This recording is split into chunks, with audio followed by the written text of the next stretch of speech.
श्री शिवाय नमस्तुभ्यम। हर हर महादेव। 5 फरवरी से महाशिवरात्रि के शुभ अवसर पर सीहोर कुबेरेश्वर धाम में कथा शुरू हो गई है। महाशिवरात्रि के शुभ अवसर पर शुरू हुई इस शिव पुराण कथा को आप 25 फरवरी से 3 मार्च तक आस्था चैनल यूट्यूब के माध्यम से दोपहर में 1 बजे से 4 बजे तक देख पाएंगे।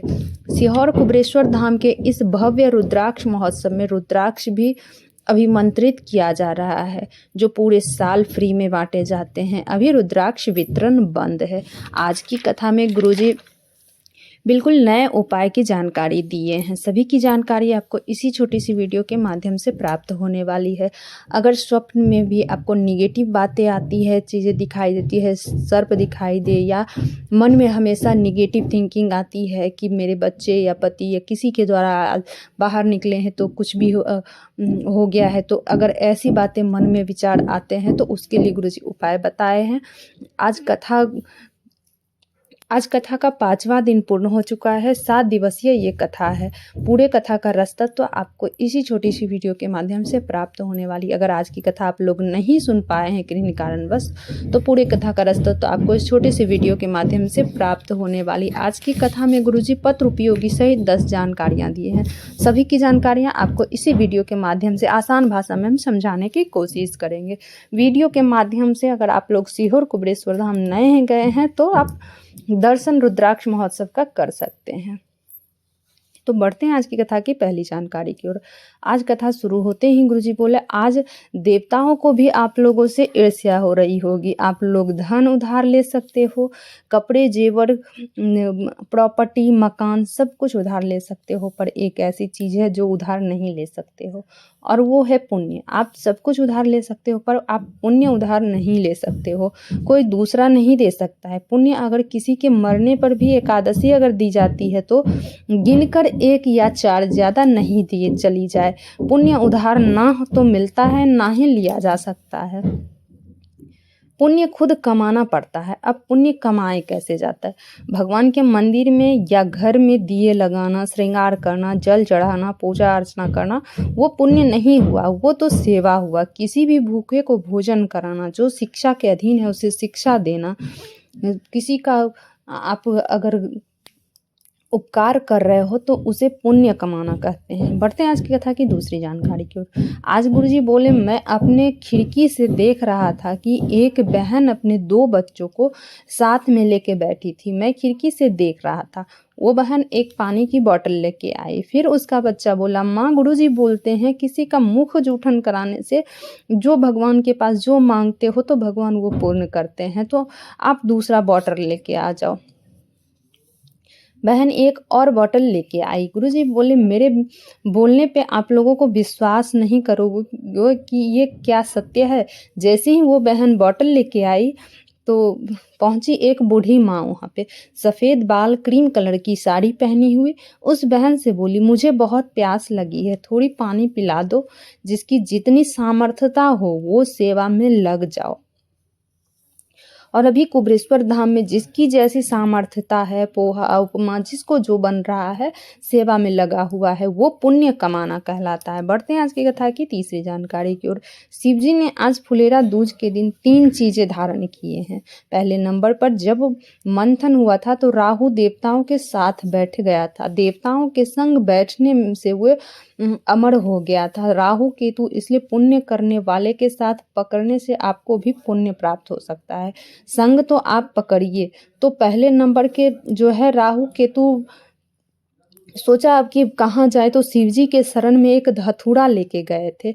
तो धतूरा से प्रसन्न होकर उसे जटा में, अपने जटा में स्थान दे दिए थे। शिवजी को आज फुलेरा दूज के दिन धतूरा चढ़ाया गया था। तो वो अपनी मस्तक पर चंद्र के साथ राहु केतु को भी अपने मस्तक पर स्थान दे दिए थे। पहले नंबर पर है धतूरा को धारण किए थे। दूसरे नंबर पर है माँ जगत जननी जगदम्बा शिव जी के पास जब आए और पीछे से शिव जी के अपनी दोनों हाथों से आंखों को बंद कर दी थी। तो आंख बंद करते ही शिव जी की आंखों से प्रेम के अश्रु निकलने लगे। और जो अश्रु शंकर भगवान की नयन से निकला वो साधारण नहीं था। उसी आंसू से रुद्राक्ष का जन्म हुआ, रुद्राक्ष का पेड़ का जन्म हुआ। और उस रुद्राक्ष से में इतना प्रेम हुआ उस शिव जी को कि उस रुद्राक्ष को हमेशा अपने गले से, अपने सीने से लगा के रखते हैं। आज फुलेरा दूज के दिन महादेव रुद्राक्ष धारण किए थे। अब तीसरा जो है, माँ पार्वती के साथ महादेव भ्रमण के लिए निकले। जब कैलाश पहुंचे तब माता पार्वती शिव जी से बोली, आपके साथ मुझे चौसर खेलना है। अब हुआ चौसर की शर्त में क्या लगाया जाए। महादेव बोले, वो देवी सर्वस्व आपका है, आप जो बोल दो वो। तो महादेव से देवी पार्वती महादेव का वस्त्र मांगी थी। तो आज फुलेरा दूज के दिन जब महादेव अपने वस्त्र दे दिए थे तो निवस्त्र होकर एक मनुष्य के रूप में तपस्वी बन रहे गए थे। तो उसी समय एक बाघ वहाँ पे आया था, तो बाघ का छाल को धारण किए थे। पहला है धतूरा, दूसरा रुद्राक्ष, तीसरा बाघ का छाल। ये तीन चीज़ें आप फुलेरा दूज के दिन बाबा धारण किए थे। बढ़ते हैं आज की कथा की चौथी जानकारी की ओर। सोनू जी पत्र लेकर आए। भोलेनाथ की कृपा आपके बताए गए उपाय। कुबेरेश्वर भंडारी ने ऐसा चमत्कार किए कि शादी के दूसरे साल से बच्चों का चाह रहा था पर नहीं हुआ। इलाज चालू किया, 17 साल निकल गए, बच्चा नहीं हुआ। डॉक्टर बोल दिया था नहीं होगा, बहुत इलाज कराए। फिर मेरी ननद आपकी कथा के बारे में बताई। मुझे आपके बारे में पूजन किए गए महीने लगातार आती रही। कुबेरेश्वर धाम आए, कंकर शंकर की पूजन किए, कई महीने लगातार बीत गए। हमेशा हर महीने आती रही। मैं तो बाबा का पीछा पकड़ ली कि बाबा ने ऐसा कृपा किए कि बाबा ने जुड़वा बच्चे दे दिए, एक लड़का और एक लड़की का जन्म हुआ। उसी का आभार व्यक्त करने में कथा पंडाल में आए। बढ़ते हैं आज की कथा की पांचवी जानकारी की ओर। सुनीता जी पत्र लेकर आई। हम आपकी कथा 2021 से जुड़े हुए हैं। रुद्राक्ष महोत्सव में पहली बार आए थे। मेरा बेटा सीए की तैयारी कर रहा था, कुछ नंबर से रह जाता। फिर माँ बेटे पशुपति व्रत किए। शिव मंदिर में माँ बेटे दोनों झाड़ू पोछा साफ सफाई करते थे। सब हम पे और मेरे बेटे पे हंसते थे। आज मेरा बेटा सीए बन गया है। उसी का आभार व्यक्त करने हम कथा पंडाल में आए। बढ़ते हैं आज की कथा की छठवीं जानकारी की ओर। वासुदेव जी पत्र लेकर आए। मैं क्या गुणगान करूं, मेरे शरीर में इतनी गठाने हो गई।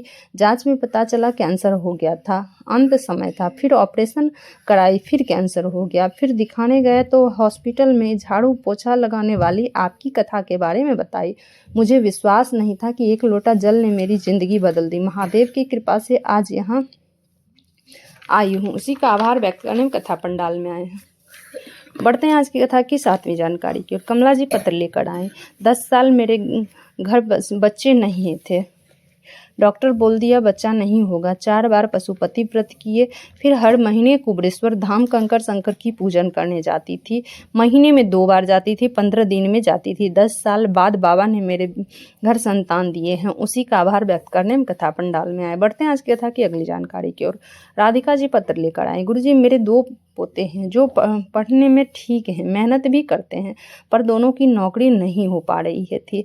गुरुजी हम 2020 से लॉकडाउन से आपकी कथा सुनते हैं। मेरा बेटा पोता आपको नहीं मानता है। पोता बोला अब कौन से महाराज जी को पकड़ ली हो। मैं बोली वो भी छक्का चौका खूब उड़ाते हैं, तू देख तो सही। तब मेरा पोता आपकी कथा देखना चालू किया। आपके बताए अनुसार बेलपत्री पे शहद लगाकर बाबा पे चढ़ा के गया और बाबा को बोला अगर नौकरी ना हुई तो तू जाने। बाबा ने मेरे दोनों पोते को नौकरी दे दी। उसी का आभार व्यक्त करने में कथा पंडाल में आए हैं।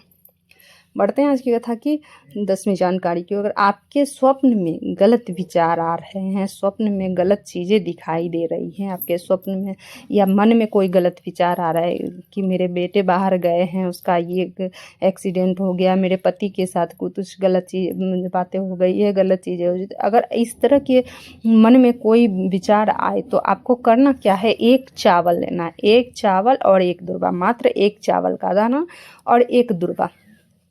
और आज के दिन फुलेरा दूज के दिन या किसी भी दिन आज का बड़ा महत्व है, तो आज के दिन भी कर सकते हैं या किसी और दिन भी आप कर सकते हैं। इस उपाय को शिव जी पर चढ़ा दें तो निगेटिव बातें आपके मन में नहीं आएगी। श्री शिवाय नमस्तुभ्यम, हर हर महादेव। दोस्तों मेरे चैनल पर नए हो तो सब्सक्राइब कर लो, बेल बटन प्रेस करना ना भूलना ताकि मेरे ऐसे वीडियो की नोटिफिकेशन सबसे पहले आप तक पहुँचे।